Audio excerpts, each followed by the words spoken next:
지난 시간에는 예수님의 12사도 중 베드로, 안드레, 야고보, 요한, 빌립, 바돌로메 이렇게 6명에 대해 알아봤습니다. 오늘은 남은 6명에 대해 살펴보죠.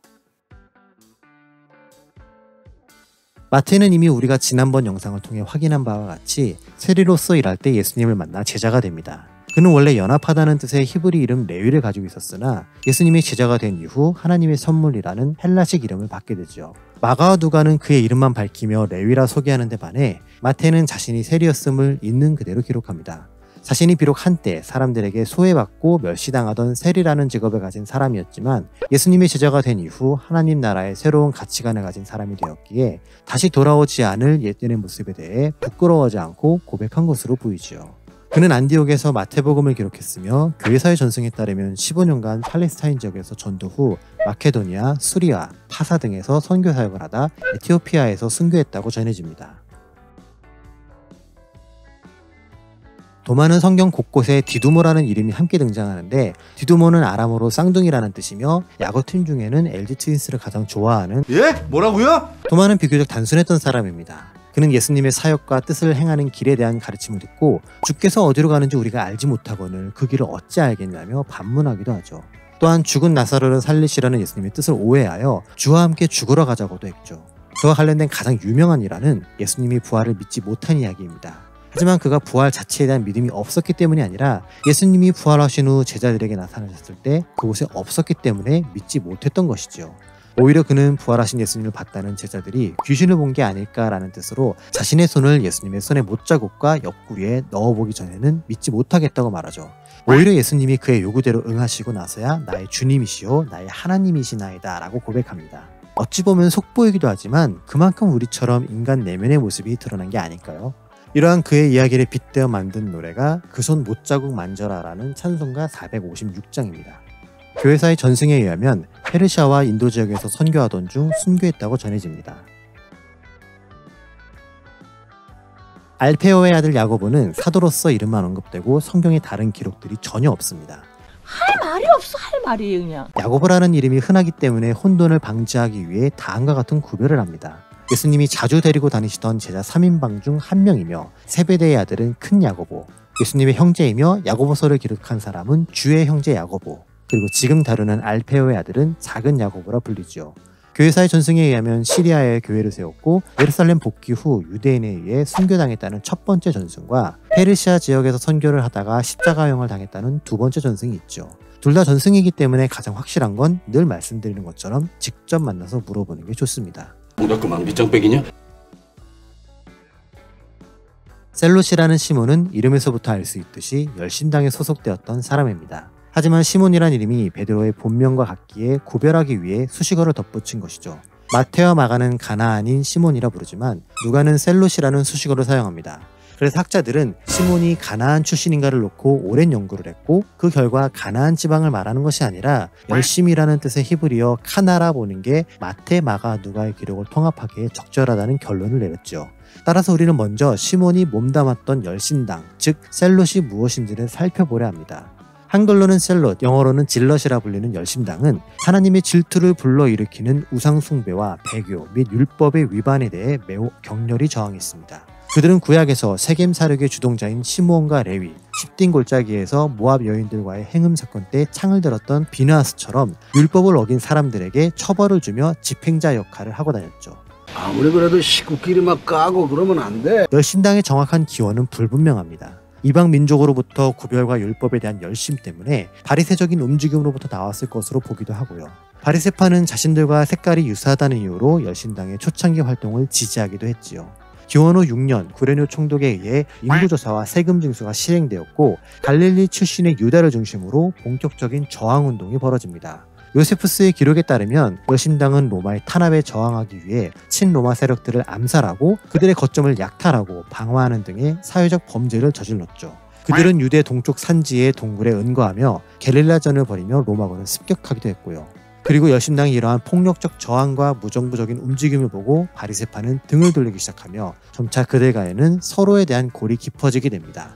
하지만 열심당이 가졌던 잘못된 열정의 표현은 결국 로마를 지나치게 자극해서 예루살렘의 멸망을 초래한 유대전쟁을 불러오게 되지요.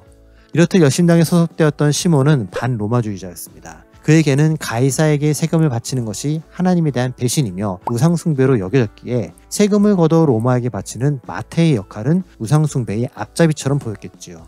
따라서 시몬은 이 파렴치한 유대인인 마태를 언제고 한번 제대로 손봐주고 싶었을 것이고, 반대로 마태는 늘 시몬이 자기를 지켜보며 위협하던 두려움 속에 있었을 것입니다. 그래서 어쩌면 예수님께서 가이사에게 바치는 세금에 관한 답변을 하실 때 이 두 사람에게는 그것이 다른 제자들보다 더 큰 의미로 다가왔을 수도 있고요. 교회사의 전승에 따르면 열신당 시몬은 소아시아와 이집트에서 선교를 했고 페르시아에서 순교했다고 전해집니다.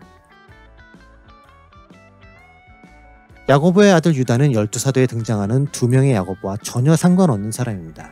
일단 야고보라는 헬라식 이름 자체가 이스라엘 역사 속에서 야곱이라는 히브리 이름의 변형이었고 남자 이름으로 보편화되어 있었기 때문에 동명이인이 많았으며, 굳이 야고보의 아들이라는 수식어를 붙여준 것도 예수님을 배신하고 팔아버린 제자인 가룟 유다와의 구별을 위한 것으로 보여지죠. 따라서 글자로만 본다면 알페오의 아들 야고보 그리고 야고보의 아들 유다라고 말할 경우 알페오, 야고보, 유다로 혈연관계가 이어지는 것처럼 보이지만 실상은 전혀 그렇지 않다는 것이죠. 그래서 누가는 누가복음과 사도행전에서 유다를 야고보의 아들이라고 한데 반해 마태와 마가는 이러한 혼란을 피하기 위해 야고보의 아들 유다라는 이름 대신에 다데오라는 다른 이름으로 기록합니다. 너는 계획이 다 있구나. 그는 최후의 만찬을 나눌 때 예수님께 어찌하여 세상에는 당신의 뜻을 알리지 않으시고 자신들에게만 알리느냐고 묻습니다. 이에 예수님께서는 자신의 말씀을 듣는 것이 하나님의 말씀을 듣는 것이라 말씀하시죠. 교회사의 전승에 의하면 시리아 지역 왕의 병을 고쳐줬으나 후에 그곳에서 순교했다고 전해집니다. 이제 드디어 마지막 가룟 유다입니다. 예수님의 수제자인 베드로만큼 잘 알려졌으며 어찌 보면 상대적으로 덜 유명하고 기록이 적은 제자들에 비해 곳곳에 등장하는 네임드 빌런이죠. 누가는 야고보의 아들 유다와 혼동하지 않기 위해 예수를 팔았다는 수식어를 넣어주죠. 하지만 아이러니하게도 유다라는 이름의 뜻은 찬송입니다. 얘가 어쩌다가 이렇게 됐지? 그렇다면 가룟이란 어떤 의미일까요? 이에 대한 학자들의 여러 가지 해석이 있습니다. 첫 번째로 헤브론에서 약 10km 정도 떨어진 케리옷 헤스본이라는 의견이죠. 가룟 유다의 아버지를 시몬이라 말하는 요한복음의 기록들로 인해 유다 역시 아버지의 고향인 케리옷 출신으로 보는 해석입니다. 만약 가룟 유다가 이곳 출신일 경우 갈릴리 출신인 다른 제자들에 비해 교육적 수준이 높았을 것으로 보여지죠. 두 번째로 거짓말쟁이라는 뜻을 가진 히브리어 쉐케르가 변형된 것이라는 의견이 있습니다. 이는 유다가 예수님을 배신했기 때문에 거짓말쟁이 혹은 배신자라는 뜻의 수식어를 붙인 것으로 보는 견해이고요. 마지막으로는 열신당이 한국과 유사하게 무력으로라도 로마를 물리치기 위해 칼을 소지하며 암살을 시행했었던 테러 집단인 시카리우스의 일원으로 보는 의견입니다. 이러한 의견을 주장하는 사람들은 가룟 유다가 열신당 시몬처럼 예수님을 정치적인 메시아로 생각하고 따라다녔으나 평화적 방법을 추구하는 것에 불만을 가지고 한계를 느낀 나머지 스승 예수를 팔아넘긴 것이라고 보는 해석이죠. 이러한 해석들 중 가장 보편적으로 인정받는 해석은 케리옷 출신 유다라는 첫 번째 해석입니다. 그는 예수님과 사도 일행들의 돈꾀를 맡았던 사람입니다. 세리라는 직업을 맡았던 마태가 있었음에도 불구하고 그가 그룹의 세계 역할을 맡았다는 걸로 봤을 때 유다가 매우 꼼꼼하며 책임감이 있고 상당한 신뢰를 얻었을 것으로 보이지요. 어쩌면 돈에 대해 매우 민감했기 때문일 수도 있습니다. 그래서 향유를 발에 부어 예수님의 장례를 미리 준비했던 여인에게 이 돈이면 300데나리온은 족하다고 말한 것일 수도 있고요. 하지만 그는 오히려 그보다 못 미치는 은 30에 예수님을 팔아넘겼고, 이런 행동 때문에 예수님은 그의 인생에 대한 안타까움으로 차라리 태어나지 않는 게 나았을 것이라 하시죠. 또한 복음서에는 유다를 설명할 때 거짓의 아비 사단에게 속한 자이며 멸망의 자식이고 반역자이며 공금을 도둑질하는 자라고 말합니다. 하지만 마태는 가룟 유다가 이렇게 문제가 많고 위험한 사람임에도 불구하고 예수님의 제자가 된 것은 선지자들의 예언 성취를 위함이라고 말합니다. 가룟 유다는 다른 11명의 사도들처럼 귀신을 쫓고 병을 고치는 능력을 부여받아 사도로서 쓰임받을 수 있는 기회가 있었으나 정반대의 길을 선택함으로 인해 가장 악랄한 배신자이자 역적이 된 것이죠. 그리고 그의 최후는 예수님을 팔아넘긴 것에 대한 죄책감으로 목매어 자살을 했고 그 시체가 떨어져 배가 터져 죽었다고 기록되었죠.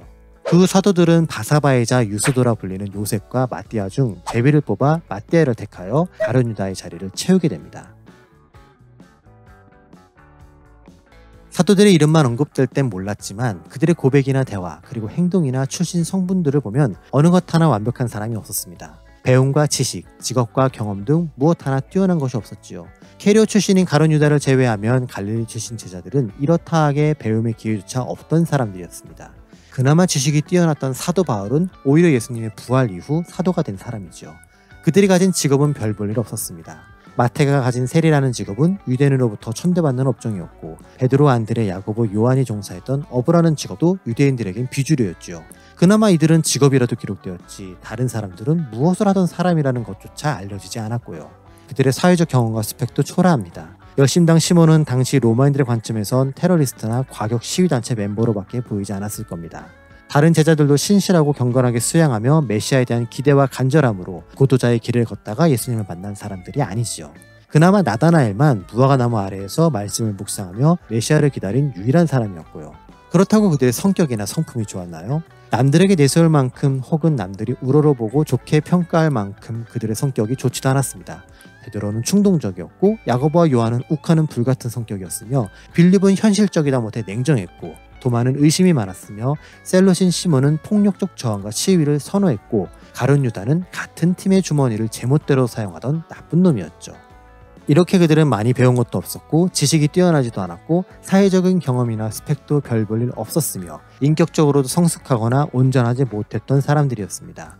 보니까 자들도 인생이 쉽지 않아. 무언가 뛰어나거나 완성되어 예수님의 제자가 된 게 아니라는 것이죠.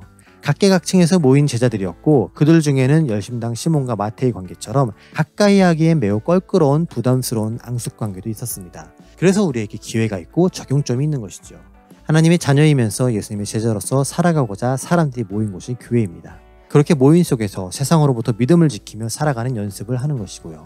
그리고 그러한 연습은 천국에 대한 소망이며 천국의 삶을 미리 경험해 보는 것이죠. 그래서 우리도 그들을 닮아가야 합니다. 서로 다른 그들이 모여 예수님이 제자가 된 것처럼 다양한 사람들이 모인 교회도 하나됨으로써 하나님 나라의 연합을 보여줘야 하죠. 인종, 신분, 성별, 나이, 고향, 사는 지역에 상관없이 하나님의 이름과 예수님의 가르침 아래 모인 우리들이 함께함으로 하나님 나라를 증명해 보이는 것이죠.